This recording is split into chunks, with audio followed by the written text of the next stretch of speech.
Hello everyone, সবাইকে শুভ ষষ্ঠী। আমি নিমতিতে চলে এসেছি, কালকেই ঢুকেছি পঞ্চমীর রাতে। আর এসে ভেবেছি এবারে যে ডে 1 ডে 2 আমি এরকম করে ব্লগ বানাবো, শর্টস ছোটো ছোটো। তো সকালবেলা উঠে সেটা প্ল্যান ছিল না, তো সকালবেলা উঠে আমি ভিডিও বানাতে পারিনি। তো এখন বাজছে দুপুর 2টো, এখন আমি ভিডিও বানাতে স্টার্ট করলাম। তো সকালে কিছুই না, সকালে আমি উঠেছি 11:30টায় উঠেছি, উঠে ব্রেকফাস্ট করেছি। আর তারপরে আজকে তেমন কিছু কাজকর্ম কিছু করিনি, মানে শেষে আমি একটু কুটকাট এসব কাজকর্ম করি। তো আমি জাস্ট মোবাইল দেখে এসব বসে বসে টাইম স্পেন্ড করছিলাম। আর এখানে এখন একটু বসে আছি, এরপর স্নান করতে যাব।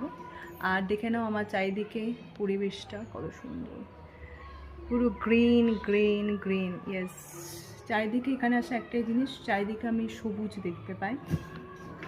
আর যে কাজটা করেছি আমি আজকে, সেটা হচ্ছে আমাদের যে কাবার্ডটা, যেখানে আমি এসে আমি কে জামা কাপড় রাখি, সেই জায়গায় যা ছিল